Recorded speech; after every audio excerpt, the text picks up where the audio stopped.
Hello, hello, hello. Welcome back to the Mo Money Podcast. This is episode 239, and I am your host, Jessica Morehouse. Welcome back to the show.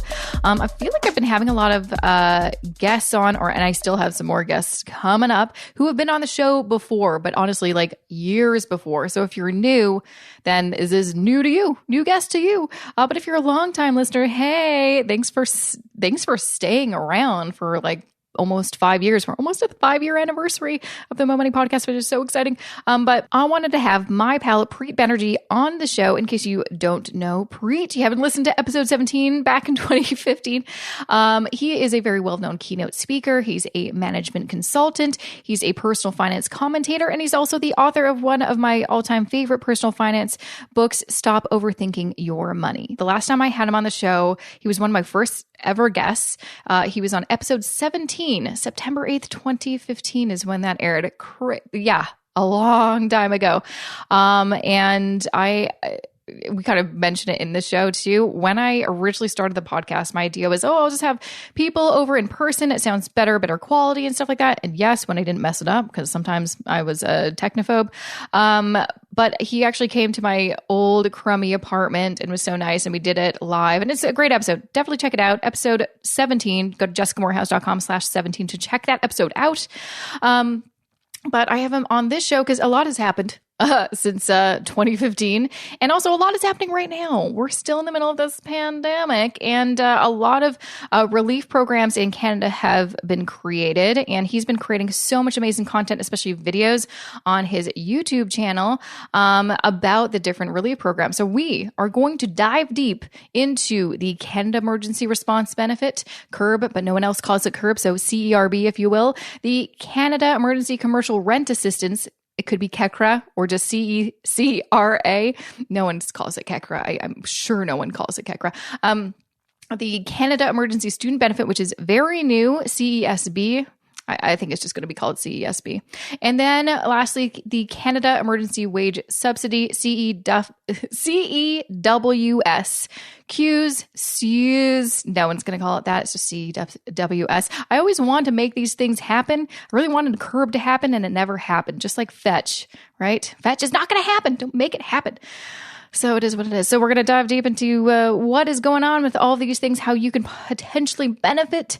And just like we just need someone who knows their stuff to really break this stuff down. Because if you've been reading the news as much as me and been on the government website, sometimes you just need someone like Preet to break it down for you really easy. So before I get to this interview with Preet, I just want to share a few words about this episode's sponsor. This episode of the Mo Money Podcast is supported by Policy Me. Unsurprisingly, there has been a big spike in people getting life insurance policies recently. And although being in the middle of a pandemic isn't great, one silver lining is that a ton of Canadians are taking this as an opportunity to become more financially prepared for the future. So, what about you? Do you have life insurance? If you're single with no dependents or have built up enough savings to provide a sizable safety net on your own, then you actually don't need any. But if you do have dependents and or don't have enough assets or savings to take care of them when you're gone, then this is me telling you don't wait a minute longer to protect yourself and your family. Luckily, since most of us are still self-isolating at home, you don't have to go anywhere to get an insurance policy if you use Policy Me. They are a completely digital life insurance broker who can help you find out what kind of policy you need, compare quotes from Canada's top insurance carriers, and apply for an insurance policy online in under 10 minutes. To learn more and to find out the latest info about getting life insurance during these uncertain times, visit policyme.com/momoney. Once again, visit them at policyme.com/momoney. Thank you so much for being on the podcast again, Preet. I thought I had you on the show twice, but apparently it really was only that one time. Was it only the one time? Yeah. Maybe I just resonated with you. Like you keep hearing that voice in the back of your mind. Hey, did you get your estate plan in order? Did you? And I did. Yes, okay, I did. Good. I got life insurance. I have a will. Everything is good. Don't you worry. And ever since then, I've been telling everybody to do the exact same thing and to pick up your book because it really is such a great book that goes It's the only book still that I found that really goes in depth about different types of insurance and life insurance. It's a timeless classic. It's a classic. I love your book. It's so good. I keep on recommending it. So it's so great. But anyway, since that time, which was so many years ago that I made you come to my really sketchy apartment. Thank you for coming over. I can't believe I made you do that. Oh, that's right. You've bought a house now since then, right? Townhouse. But Townhouse. yeah, sure. Yeah. So yeah, now we've definitely upgraded. But now we can do this virtually because I realized, it's very inconvenient to get people to come over to my house. So thanks for doing that back in the day. That was very nice of you. No problem. My pleasure. Yeah. So a lot of things have happened since then. It's been several years. You're killing it as always. And you're taking this time during the pandemic to really educate people, which I really appreciate, putting out so many amazing videos explaining what the heck is going on in our country and also what's going on with all these new financial assistance programs that keep on popping up every single day. And it's hard to keep up with everything. So appreciate you doing that. I love your videos.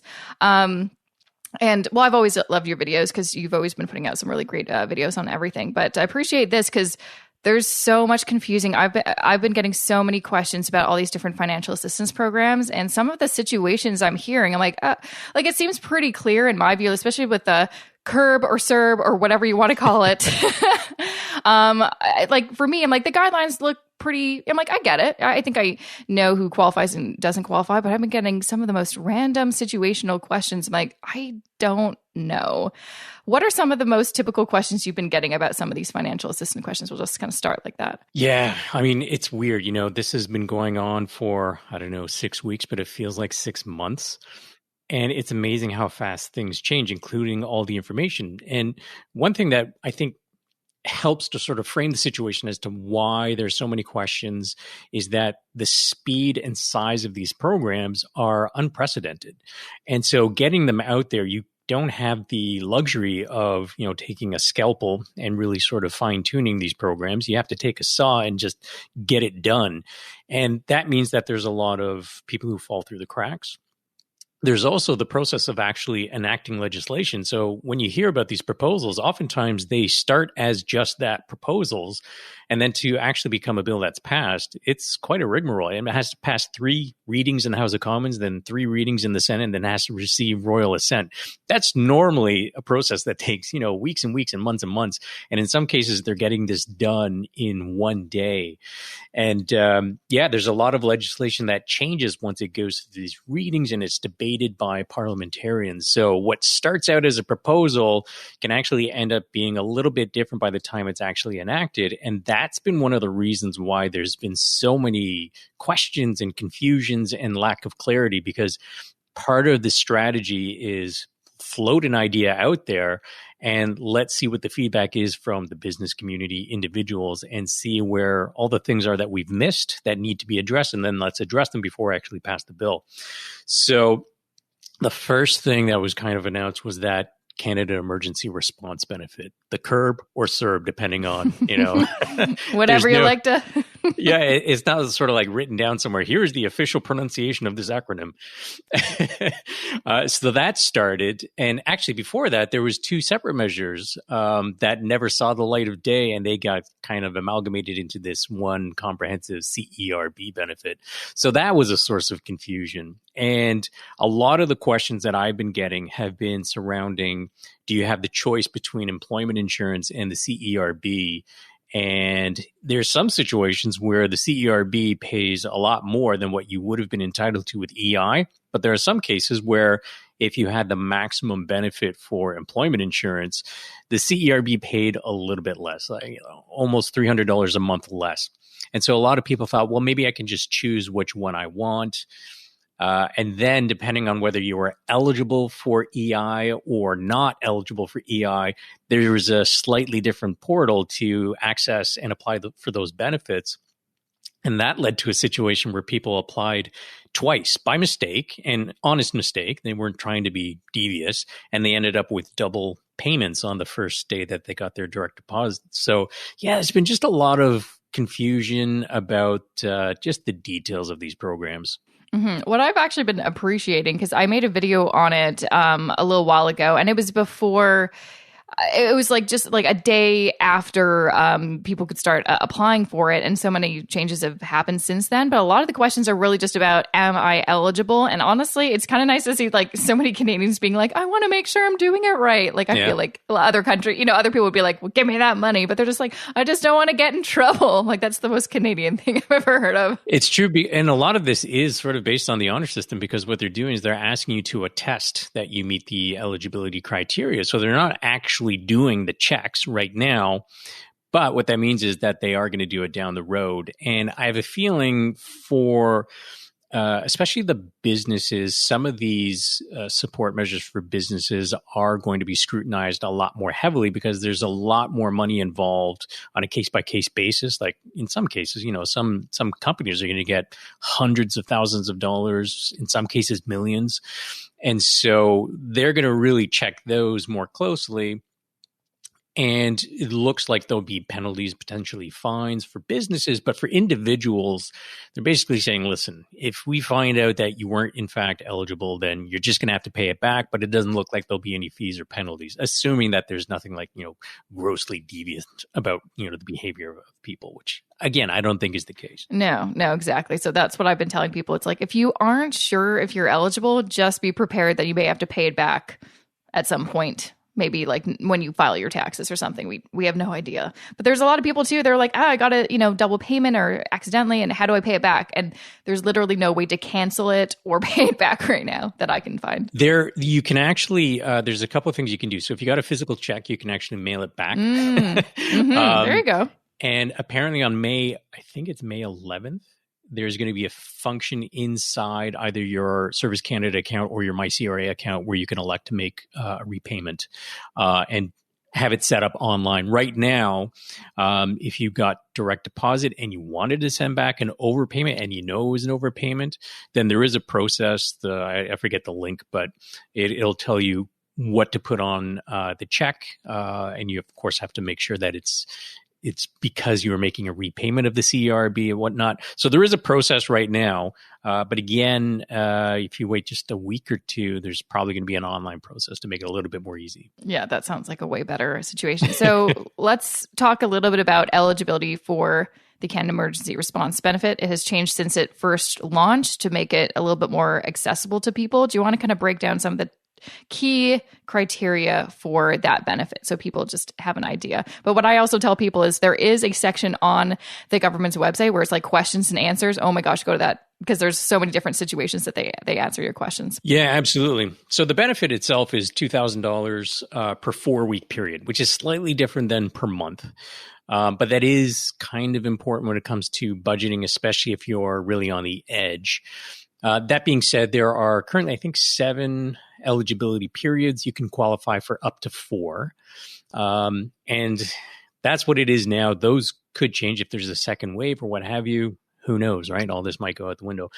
But as it stands right now, so it's $2,000 per 4-week period for up to 4 of those periods. So up to $8,000 for the CERB. And now to be eligible for that, there's a couple of things that are required. In terms of age, there's no maximum age, but there is a minimum age of 15 in order to be what's called a quote unquote worker. So 15 plus, you have to have earned either $5,000 in employment or self-employment income, either in the calendar year 2019 or the 12 months immediately preceding when you apply for the CERB. So there's a little bit of flexibility there.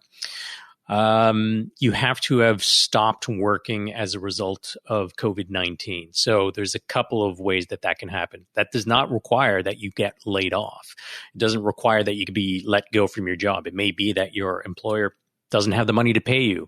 So if you're not getting an income, even though you were kind of affected but not let go officially, you would qualify. If you have to stay home because you are either sick or you're under quarantine or you're taking care of someone, then you qualify. If you have to step away from work to take care of kids because daycares and schools are not open, then you qualify as well. So there's quite a bit of latitude as to who is covered.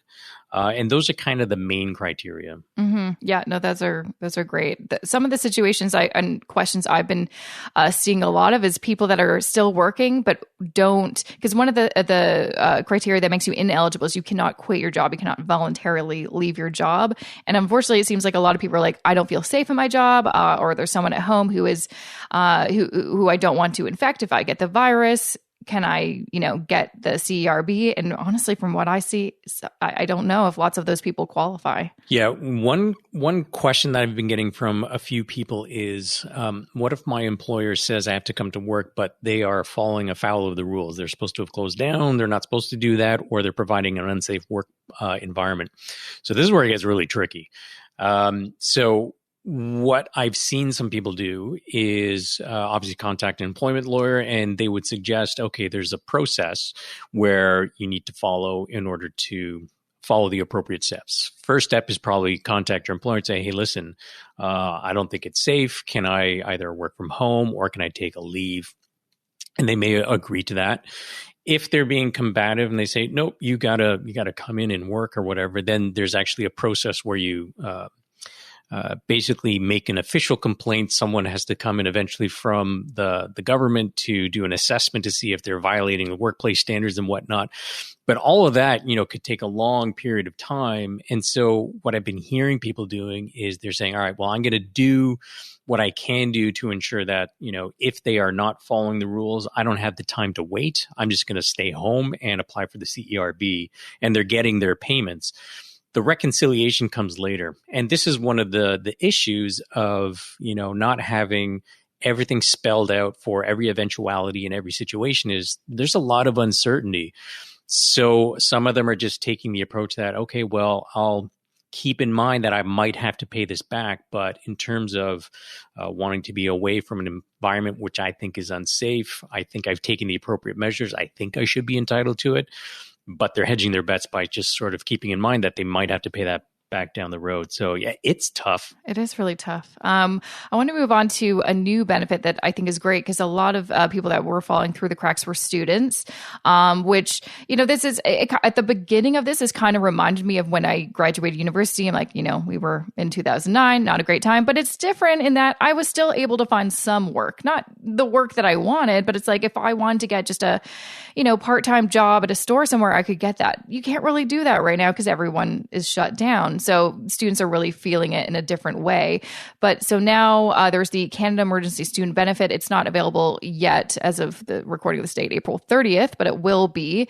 And I know you made a video this morning about some possible things. Do you want to kind of explain what this Canada Emergency Student Benefit looks like? Yeah, so perfect example of the legislative process. So this started as a proposal, I think it was last week, and it has passed the third reading in the House of Commons as of last night. So they put out the press release at, I think, like 7:30 at night.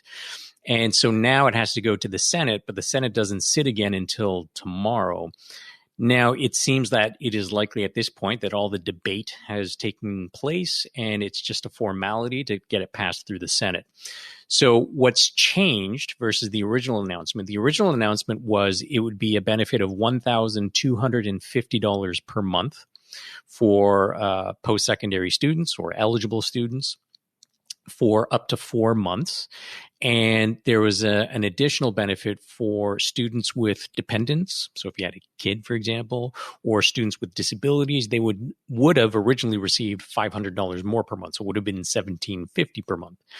Now, what they have changed since it's gone through the House of Commons is that additional benefit for students with dependents or students with disabilities will now be $2,000 per month. So it's a little bit more, but the base benefit is still $1,250 per month. So that's the main change. The clarifications that they've also provided, one of the biggest questions I got was, what about high school students who just graduated and are going to be post-secondary schools or were going to be post-secondary students in the fall? Yes, they do get covered with this criteria that they have now clarified. So if you had graduated high school and you were intending on enrolling in post-secondary school in the fall, you would be eligible to apply for this CESB. So what's interesting is that the Senate sits tomorrow, May 1st. May is the first month that you're eligible for it. So once they pass the legislation, then they have to set up the portal. So you're going to probably apply a little bit after the fact and get it paid retroactively. And where this addresses people who fell through the cracks is there are a number of students who didn't meet the income criteria of the CERB. Or initially, there were some people who had seasonal employment. And technically, with the CERB, you were supposed to have stopped working as a result of COVID-19. So if you had a summer job lined up that didn't start by the time it was canceled, you didn't technically stop. So you got caught in this little this little bind there. So they've made adjustments to that for the CERB, but then you still had students who didn't meet the income requirement. So this CESB is supposed to address a lot of those situations. So one of the biggest questions I get is, can you get both the CERB and the student benefit? And the answer is no. The CESB is only for those who are not eligible for the CERB. Exactly. There's no double dip in here. One question I've been seeing a lot too, and I think I even got this question from my mom because she works in a high school with a lot of international students. Does this cover international students? From what I've seen, probably not. No. So for the CESB, I took a look at the bill, the actual text of the bill, and it says that you have to be a Canadian citizen. So that would preclude international students for the time being. However, the wording of the bill does provide flexibility for changes in what they call prescribed information. So prescribed information is things that are actually set out elsewhere. And so some of these criteria can still change. So the wording of the bill, as far as I can understand, I'm no lawyer and no constitutional lawyer by any stretch of the imagination. They've worded it such that they have the ability to have more qualifying periods down the road. And I think they're thinking, if there is a second wave or if this lasts longer than we think, then maybe 3 or 4 months isn't enough, right? So they're making some changes in the text of these bills now to account for the fact that they just don't know exactly how this is going to pan out. Yeah, I know. I mean, I'm personally impressed how fast they were able to set everything up, especially looking at what's going on in the States. Obviously, different populations. We have a much smaller country, but I'm kind of like, I'm glad that these things are in place and they kind of happen so quickly because this whole situation has happened very quickly. I mean, it's April 30th, and I feel like at the end of February, I was like, it's not so bad. And I'm like, oh my gosh, things escalated quickly. It feels like March 60th. I know. That's what it feels like. It's wild that like in February, I was still planning, I was supposed to go on a trip to I'd be in New York right now for a trip. And I was like, I might still go. That didn't happen, obviously. Oh my gosh. So anyways, thanks for clarifying that. I think that's going to be helpful. I think this is also just like a reminder because these things are updating, I feel like daily. What I do, how do you keep in the loop with all of these new changes? For me, because I'm a millennial, I go on Twitter and I'm like, what's going on Twitter? And to see what's going on. And typically I feel like lots of the Trudeau's like announcements, like the videos or the live streams are on Twitter now, which is actually helpful. How do you stay in the loop of all this kind of stuff? Yeah, so the daily press briefings by the Prime Minister happen at 11:15 pretty much every single day without fail. And so right around that time, they will kind of float out, all right, here's what we're going to talk about or whatever. And so some of the parliamentary reporters are the ones that I pay the most attention to because they're there in the press gallery or remotely, and they are following it and they're posting live updates. So, yeah, so generally the parliamentary reporters are the ones that I follow most closely when the 11:15 daily press briefings are coming out because they've got the journalism background. They're very accurate. They choose their words very carefully because one of the problems is when you take a look at all the replies to the parliamentary reporters, there's so much misinformation that gets added to the conversation by people who are not parsing the texts clearly or concisely. So precision is very, very important when it comes to these measures. And it's so easy for to have like a big broken telephone game going on. So I see so much misinformation out there. And, people, they mean well. They don't mean to inject misinformation, but they do. And so, so I stick to the parliamentary reporters. Yeah, perfect. Yeah, I'm not looking at like the tweeters of whoever. I always try to find credible sources. Yeah. Like the CRA's Twitter, such an exciting Twitter account. Yeah. Department of Finance. Department of Finance is good. The official backgrounders that they put out are, as good as it can get. And then the director of communications of the Prime Minister's office, he's pretty good at replying to, even lowly people like myself. So. Well, that's helpful. Okay, so there's two other kind of financial programs that I want to kind of get into that I feel like haven't, at least for me, I feel like gotten a lot of attention compared to the CERB and CESB. So there's the Canada Emergency Commercial Rent Assistance. Now, this is actually interesting to me because my husband rents a studio, and the person he like sublets it, and then the owner or the guy who runs it or whatever, he's renting it. And so basically no one's allowed to go in the studio because we all have to be social distancing. So this is like really effective, he's paying rent for something he can't go to. And so it looks like they're going to be able to take advantage of this, which is great, saving so much money. But do you want to kind of explain what is this Canada Emergency Commercial Rent Assistance, CECRA, as I like to call it? Yeah. I'll explain what it is, and then I will tell you how it's not being as well received as you might think by the business community. Yeah. So here's what it is. At the end of the day, what it's supposed to do is reduce the rent that a small business tenant pays by 75%, which sounds amazing, right? Having your rent reduced by 75%, so you're only paying 1/4 of what you would be. So that sounds great.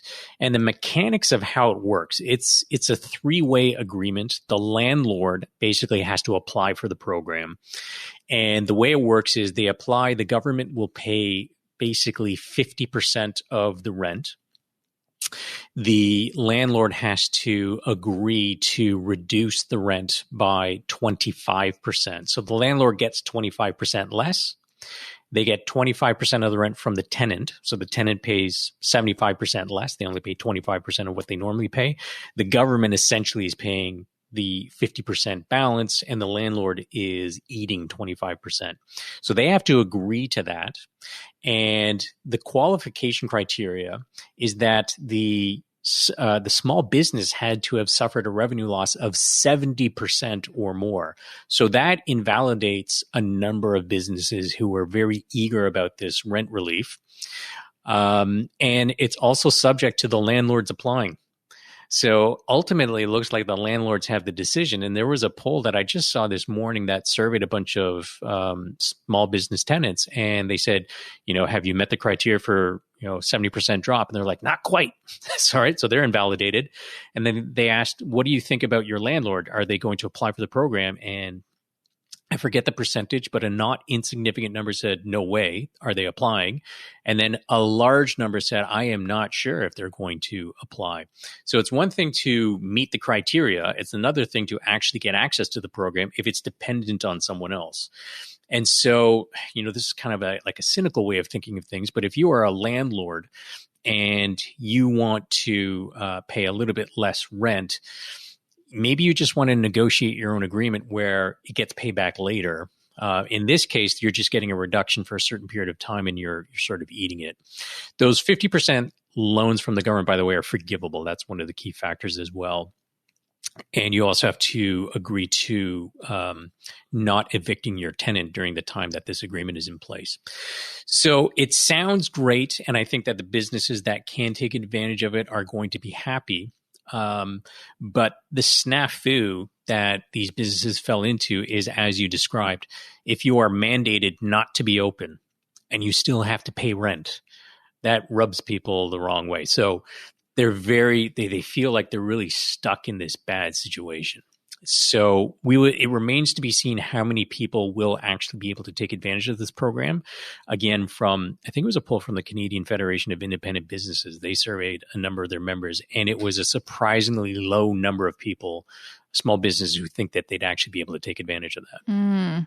Okay, so it exists, and it may work for some people, but not for a lot of people. Well, hopefully they also maybe update that or create something new that does kind of help the people that aren't applicable to this program. And the last one is the Canada Emergency Wage Subsidy, CEWS, CEWS, whatever you want to call it. Yeah. This is probably one of the biggest programs or supports that have been introduced by the government. The total bill is, I think, estimated around $73 billion that would go through this income support to businesses. So yes, it stands for the Canada Emergency Wage Subsidy. And this is a program that will allow businesses to get up to a 75% wage subsidy, subject to a weekly maximum of, I think it's $847 per week per employee if they're eligible. So there's a couple of eligibility tests in order to be eligible for this program. And that is a revenue drop as well. And so the way it works is you need to have seen a 15% drop in revenues in the month of March, and then 30% for April and May. It's a bit technical in how it works. If you qualify for one period, you automatically qualify for the second period.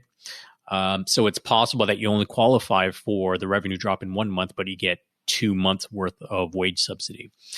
There's also a varying amount of subsidy depending on the type of employee that is that the wage subsidy is going to. So if it's an existing employee, you can actually get 100% of their wage subsidized up to 75% of what they were making before. There's no requirement that they actually be working. So you can actually rehire them, put them on paid leave, and just give them that money. And if you do that, there's an extra incentive in that the employer funded contributions to like EI and CPP are also 100% refunded to the business. So it's almost like they're saying, listen, just rehire these people, give them a little bit more than what they would have got on the CERB, and we'll cover the EI and CPP contributions you would have been on the hook for. So it's an amazing program.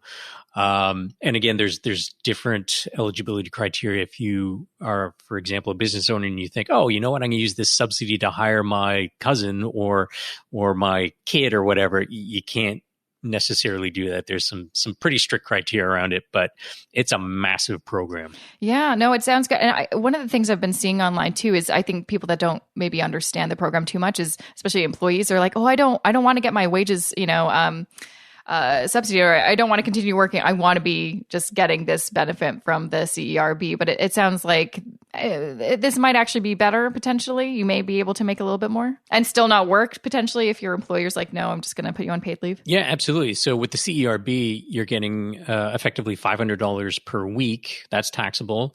If you're to get this wage subsidy to the employer who then passes it on to you, you get up to $847 per week, plus whatever they wanted to pay you on top of that out of their own pocket. So that's a substantial increase versus what you would have gotten on the CERB. And if you have an employer that says, yeah, I'm going to put you on paid leave, then absolutely you'd be better off. So, well, wow, that's I think a lot of helpful information. Obviously, there's more information on the Canada.ca website that I highly recommend people just look more into. But of course, your YouTube channel is also a great resource because you're putting out so many great videos, and of course, you have your amazing book, Stop Overthinking Your Money. When are you coming out with another book? It's been a while. It has been a while. I am due. I have to. God, I got this pesky dissertation for school I'm trying to finish. That's still like, I feel like last time I talked to you, maybe it wasn't that long ago. No, it probably was. I've been procrastinating quite a bit. So when that's done, because that'll probably be, I don't know, 60 or 75,000 words. Oh my gosh. Which is like a book and a half. And then after that, I think I'll sit down and write a book, or maybe I'll take a break. I don't know. Maybe take a break before your next book, but I'm excited for whenever that next book is going to come out because I really liked your first one. Thank you. So before I let you go, is there anything else you want to share with any listeners that have been interested in some of these financial programs or might have a question for, what are some of the, things that you want to make sure people know before I'll let you go? I mean, it's important to keep on top of the news. So, keep listening to your podcast for updates.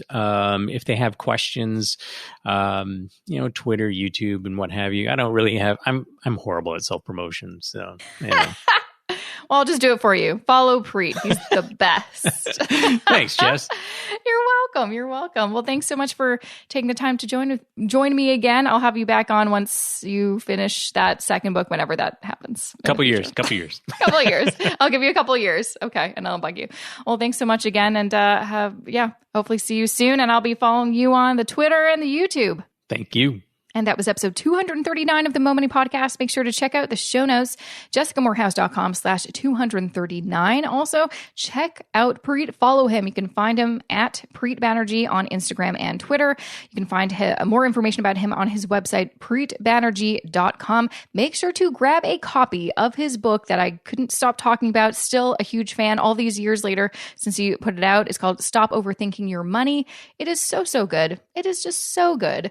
Also, take Preet's advice and make sure that, especially right now during this crazy time, you are protected and you have life insurance, you have an estate plan. Make that a priority in your life. I have a few things that I'd like to share with you, so stick around. I just have a few words that I would love to share about this episode's wonderful sponsor. This episode of the Mo Money Podcast is supported by Policy Me. We're experiencing some uncertain times. I hope you're doing okay during these uncertain times. I can't wait until these uncertain times are over. Any of these phrases sound familiar? Because I swear I hear uncertain times at least 5 times per day, which doesn't help trying to stay calm and not feel like everything is out of your control. Listen, I know we're in some uncertain times. There it is again. But the truth is there are some things we can control. And right now is actually the best time to take a good look at where you're at financially and do something about it. This includes making sure you and your family are properly protected with life insurance. But not just any life insurance, the right policy for you for the best price, which is why Policy Me has so many good reviews from past customers. Trusted by over 35,000 Canadians, they've helped their customers save on average $46 per month on life insurance by comparing quotes from the leading life insurance providers as your online broker. The best part? They are completely digital, which means you can get quotes and apply for a policy entirely online in minutes from the safety of your own home. They also have human advisors to help you understand your needs, but they are non-commissioned and won't pressure you into buying anything. If you aren't sure whether or not life insurance is right for you, take their free 5-minute life insurance checkup to find out how much coverage you need or don't need. To learn more and find out the latest info about getting life insurance during these uncertain times, visit policyme.com/mo money. Once again, check them out at policyme.com/mo money. Okay, so the first thing I'd like to share, in case you do not know, if you're not on my email list, which you should be, jessicamorehouse.com/subscribe, get on the list, because I sent out, now it's like every 2 weeks, because it's just, I blame the pandemic, but really probably it's just laziness. I recently shared in one of my newsletters, and also if you're subscribed to my YouTube channel, you also already know this, but I have updated my free budget spreadsheet and made a full video tutorial on how to use it. So you can check that out. Actually, if you just go jessicamorehouse.com/budget, you can find it there, download it, watch the tutorial. But if you are like, I need to get my act together, I need to get my money together, and you want to start by making yourself a good old budget, start tracking your spending and your net worth, I've got a spreadsheet that includes all of it in one beautiful place. And I think it'll be really helpful. I've honestly been like tweaking this thing for years, and I feel like I've just got I found out the right kind of way to put it all together. I think it's, personally, I feel like it's the best it's ever been. It's one of, I think, personally, if I'm going to be honest, the best budget spreadsheet that you can download for free. So just check it out. It's also in my free resource library on my website that you can check out, which I should mention, I have a free resource library on my website that you can check out, jessicamorehouse.com/subscribe. If you go to the main website, jessicamorehouse.com, you can find information on the homepage about there. Make an account. You can download all my freebies for free by making an account. What else do I have to share with you? Also, I've been getting a lot more people entering my Facebook group. So great, because this is a great time to, make it online or be part of an online community, because we cannot physically hang out together, which makes me so sad that around this time every year I usually host my Millennial Money Meetup. I've done it for the past 3 years, and I can't do it this year because we can't be together in person. So maybe I'll do something digitally. We'll see what happens. But we'll have to put the pause on that event and see, hopefully maybe in the near fall. I don't know when this is all going to fix itself. Probably not for a long time, but we can hope. But anyways, long story short, I have a Facebook group that you may want to join, and there's a lot of amazing people and sharing articles and asking questions. And you can go jessicmorehouse.com/Facebook group or facebook.com/groups/money-life-balance, where you can find information about all of that. And lastly, before I let you go, I am still taking new financial counseling clients. I have a lot of clients right now. I'm still taking a few more until I kind of reach my personal capacity.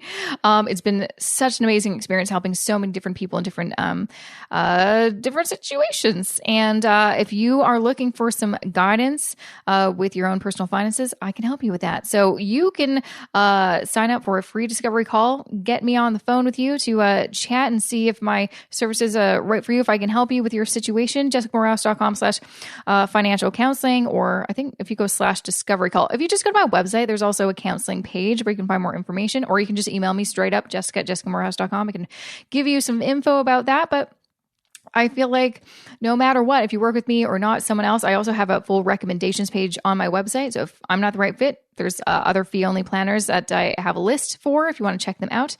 But I feel like this is the time that we should all be really just taking a beat and taking our money seriously. If you don't have a plan, if you don't have an emergency fund, if you don't have life insurance, if you don't have an estate plan, if you have no idea what's going on with your money, if your money is really making you stressed out, then this is the time to do something about it. This is it. This is your wake up call, I think. So do something about it. I mean, I know this is so different than what happened with the 2008 market crash and the subsequent recession. However, honestly, I took that as my kind of wake-up call to be like, girl, you need to know what the difference between a checking account and a savings account is. You need to know this stuff. You need to figure out how not to be a broke student anymore, because you're not a student anymore. And that's what inspired me to start reading blogs and books and really immerse myself in this world of personal finance. And it changed my life. I used to be so worried about money all the time. And now I'm not, because I have a plan. I know what I am doing. I know where my money is. And so I want you to feel the same way if you don't feel the same way. So take this as me telling you, let's do something about it. If you don't feel good about your money, let's feel good about your money and get to work. Okay, that is it. I will most likely be back on Friday with another Money Minute episode. If not, then there just won't be anything up. But most likely there will be some news, something I want to talk about come Friday. And so look out for that. But thanks for listening to this episode. I'll see you back here on the podcast very soon. Have a good rest of your week.